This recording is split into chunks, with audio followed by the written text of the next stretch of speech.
I'm often asked, what surprised you about the book? And I said that I got to write it. I would have never imagined that. Not in my wildest dreams did I think, I don't even consider myself to be an author. And I'm often asked, why do you think so many people have read this? This thing's selling still about 1 million copies a month. And I think it's because spiritual emptiness is a universal disease. I think inside that at some point we put our heads down on the pillow and we go, there's got to be more to life than this. Get up in the morning, go to work, come home, watch TV, go to bed. Get up in the morning, go to work, come home, watch TV, go to bed. Go to parties on weekends. A lot of people say, I'm living. No, you're not living. That's just existing. Just existing. I really think that there's this inner desire. I do believe what Chris said. I believe that you're not an accident. Your parents may not have planned you, but I believe God did. I think they're accidental parents. There's no doubt about that. I don't think they're accidental kids. And I think you matter. I think you matter to God. I think you matter to history. I think you matter to this universe. And I think that the difference between what I call the survival level of living, the success level of living, and the significance level of living is, do you figure out what on earth am I here for? I meet a lot of people who are very smart and say, but why can't I figure out my problems? And I meet a lot of people who are very successful who say, why don't I feel more fulfilled? Why do I feel like a fake? Why do I feel like I've got to pretend that I'm more than I really am? I think that comes down to this issue of meaning, of significance, of purpose. I think it comes down to this issue of why am I here? What am I here for? Where am I going? These are not religious issues. They're human issues. I wanted to tell Michael before he spoke that I really appreciate what he does because it makes my life work a whole lot easier. As a pastor, I do see a lot of kooks. And I have learned that there are kooks in every area of life. Religion doesn't have a monopoly on that, but there are plenty of religious kooks. There are secular kooks, there are smart kooks, dumb kooks. There are people, a lady came up to me the other day and she had a white piece of paper. Michael, you'll like this one. And she said, what do you see in it? And I looked in and I said, well, I don't see anything. And she goes, well, I see Jesus, and started crying and left. I'm going, okay, fine. Good for you. When the book became the best-selling book in the world for the last 3 years, I kind of had my little crisis. And that was, what is the purpose of this? Because it brought in enormous amounts of money. When you write the best-selling book in the world, it's tons and tons of money. And it brought in a lot of attention, neither of which I wanted. When I started Saddleback Church, I was 25 years old. I started it with one other family. And in 1980. And I decided that I was never going to go on TV because I didn't want to be a celebrity. I didn't want to be a, quote, evangelist, televangelist. That's not my thing. And all of a sudden it brought a lot of money and a lot of attention. I don't think, now this is a worldview, and I will tell you, everybody's got a worldview. Everybody's betting their life on something. You're betting your life on something. You just better know why you're betting what you're betting on. So everybody's betting their life on something. And when I made a bet, I happen to believe that Jesus was who he said he was. But everybody's got, and I believe in a pluralistic society, everybody's betting on something. And when I started the church, I had no plans to do what it's doing now. And then when I wrote this book, and all of a sudden it just took off. And I started saying, now what's the purpose of this? Because as I was starting to say, I don't think you're given money or fame for your own ego ever. I just don't believe that. And when you write a book that the first sentence of the book is, it's not about you, then when all of a sudden it becomes the best-selling book in history, you got to figure, well, I guess it's not about me. That's kind of a no-brainer. So what is it for? And I began to think about what I call the stewardship of affluence and the stewardship of influence. So I believe essentially leadership is stewardship. That if you are a leader in any area, in business, in politics, in sports, in art, in academics, in any area, you don't own it. You are a steward of it. For instance, that's why I believe in protecting the environment. This is not my planet. It wasn't mine before I was born. It's not going to be mine after I die. I'm just here for 80 years, and that's it. I was debating the other day on a talk show, and a guy was challenging me and go, what's a pastor doing on protecting the environment? And I asked this guy, I said, well, do you believe that human beings are responsible to make the world a little bit better place for the next generation? Do you think we have a stewardship here to take the environment seriously? And he said, no. I said, oh, you don't? I said, let me make this clear again. Do you believe that as human beings, I'm not talking about religion, do you believe that as human beings it is our responsibility to take care of this planet and make it just a little bit better for the next generation? And he said, no, not any more than any other species. When he said the word species, he was revealing his worldview. And he was saying, I'm no more responsible to take care of this environment than a duck is. Well, now, I know a lot of times we act like ducks, but you're not a duck. You're not a duck. And you are responsible. That's my worldview. And so you need to understand what your world is, the worldview is. The problem is most people never really think it through. They never really codify it or qualify it or quantify it and say, this is what I believe and this is why I believe what I believe. I don't personally have enough faith to be an atheist. But you may. You may. Your worldview, though, does determine everything else in your life because it determines your decisions, it determines your relationships, it determines your level of confidence, it determines really everything in your life. What we believe, obviously, and you know this, determines our behavior, and our behavior determines what we become in life. So all of this money started pouring in, and all of this fame started pouring in, and I'm going, what do I do with this? My wife and I first made 5 decisions on what to do with the money. We said, first, we're not going to use it on ourselves. I didn't go out and buy a bigger house. I don't own a guest house. I still drive the same 4-year-old Ford that I've driven. We just said we're not going to use it on us. The second thing was I stopped taking a salary from the church that I pastor. Third thing is I added up all that the church had paid me over the last 25 years, and I gave it back.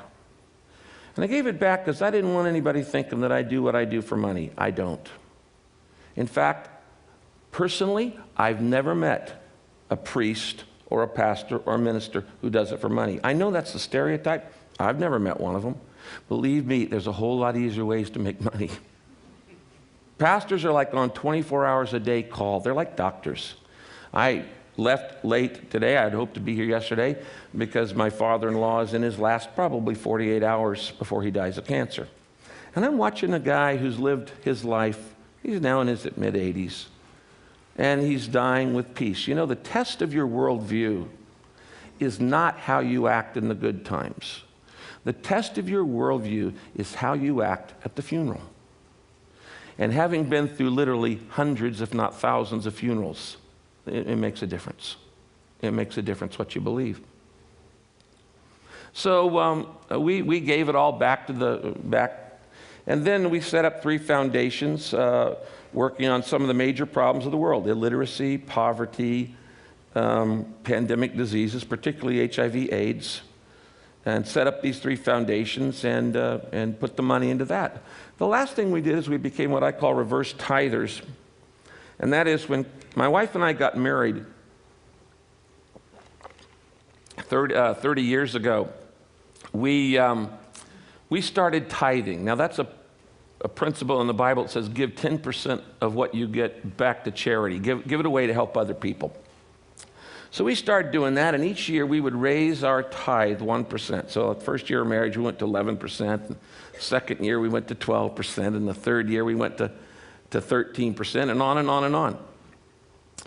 Why did I do that? Because every time I give, it breaks the grip of materialism in my life. Materialism is all about getting. Get all you can all you get, sit on the can and spoil the rest. It's all about more, having more. And we think that the good life is actually looking good. That's most important of all. Looking good, feeling good, and having the goods. But that's not the good life. I meet people all the time who have those, and they're not necessarily happy. If money actually made you happy, then the wealthiest people in the world would be the happiest. And that I know, personally I know, is not true. It's just not true. So the good life is not about looking good, feeling good, or having the goods. It's about being good and doing good. Giving your life away. Significance in life doesn't come from status, because you can always find somebody who's got more than you. It doesn't come from sex. It doesn't come from salary. It comes from serving. It is in giving our lives away we find meaning, we find significance. That's the way we were wired, I believe, by God. And so we began to give away, and now after 30 years, my wife and I are reverse tithers. We give away 90% and live on 10. That actually was the easy part. The hard part is what do I do with all this attention? Because I started getting all kinds of invitations. I just came off of a nearly month-long speaking tour on 3 different continents. And I won't go into that, but it was an amazing thing. And I'm going, what do I do with this notoriety that the book has brought? And being a pastor, I started reading the Bible. There's a chapter in the Bible called Psalm 72, and it's Solomon's prayer for more influence. When you read this prayer, it sounds incredibly selfish, self-centered. It sounds like he says, God, I want you to make me famous. That's what he prays. He said, I want you to make me famous. I want you to spread the fame of my name through every land. I want you to give me power. I want you to make me famous. I want you to give me influence. And it just sounds like the most egotistical request you could make if you were going to pray.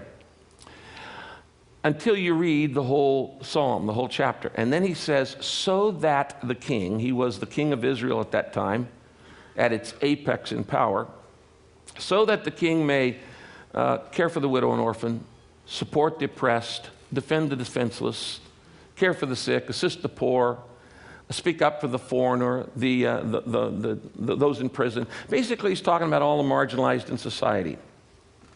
And as I read that, I looked at it and I thought, you know, what this is saying is that the purpose of influence is to speak up for those who have no influence.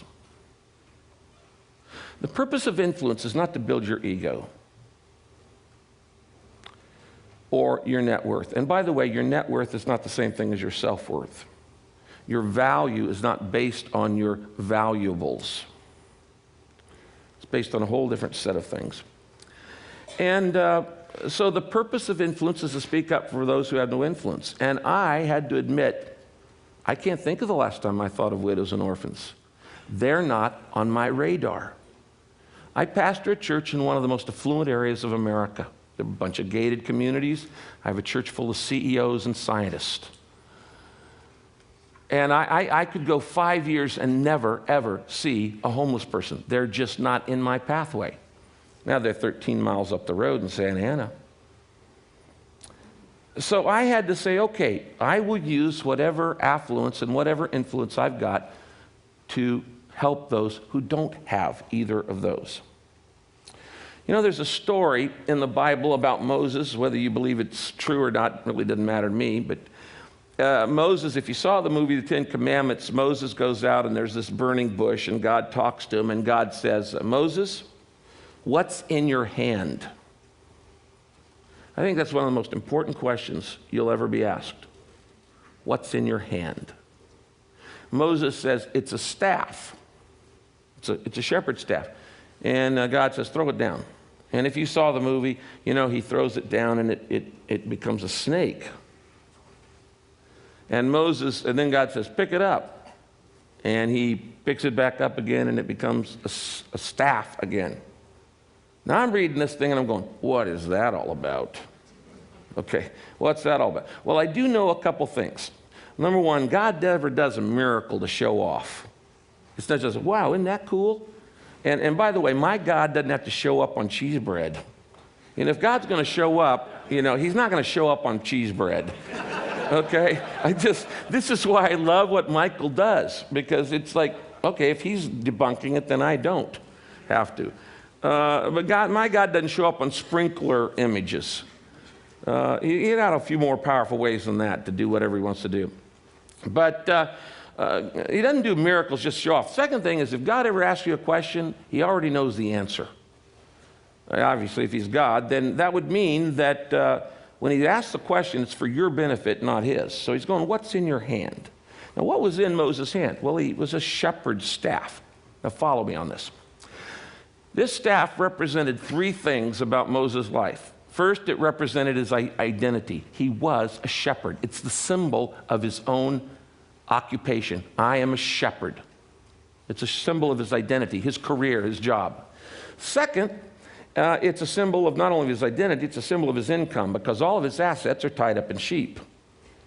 In those days, nobody had bank accounts or American Express cards or hedge funds. Your assets are tied up in your flocks. So it's a symbol of his identity, and it's a symbol of his income. And the third thing, it's a symbol of his influence. What do you do with a shepherd staff? Well, you move sheep from point A to point B with it, by hook or by crook. You pull them or you poke them, one or the other. So he's saying, you're going to lay down your identity. What's in your hand? You've got identity, you've got income, you've got influence. What's in your hand? And he said, if you lay it down, I'll make it come alive. I'll do some things you could never imagine possible. And if you've watched that movie, Ten Commandments, all of those big miracles that happen in Egypt are done through this staff. Last year, I was invited to speak at NBA All-Stars game. And so I'm talking to the players, and because most of the NBA teams, NFL teams, and all the other teams have done this 40 Days of Purpose based on the book. And I asked them, I said, what's in your hand? I said, what's in your hand? I said, it's a basketball. And that basketball represents your identity, who you are. You're an NBA player. It represents your income. You're making a lot of money off that little ball. And it represents your influence. And even though you're only going to be in the NBA for a few years, you're going to be an NBA player the rest of your life. And that gives with you enormous influence. So what are you going to do with what you've been given? And I guess that's the main reason I came up here today to all of you very bright people at TED, is to say, what's in your hand? What do you have that you've been given? Talent, background, education, freedom, networks, opportunities, wealth, ideas, creativity. What are you doing with what you've been given? That to me is the primary question about life. That to me is what being purpose-driven is all about. In the book, I talk about how you're wired to do certain things. You're shaped with little acrostic: spiritual gifts, heart, ability, personality, and experiences. These things shape you. And if you want to know what you ought to be doing with your life, you need to look at your shape. What am I wired to do? Why would God wire you to do something and then have you do it? If you're wired to be an anthropologist, you be an anthropologist. If you're wired to be an underseas explorer, you be an underseas explorer. If you're wired to make deals, you make deals. If you're wired to paint, you paint. Did you know that God smiles when you be you? When my kids are little, they're all grown now, I have grandkids. I used to go in and sit on the side of their bed, and I used to watch my kids sleep. And I just watched their little bodies rise and lower, rise and lower. And I would look at them and go, this is not an accident. Rise and lower. And I got joy out of just watching them sleep. Some people have the misguided idea that God only gets excited when you're doing, quote, spiritual things like going to church or helping the poor or, confessing or doing something like that. The bottom line is God gets pleasure watching you be you. Why? He made you.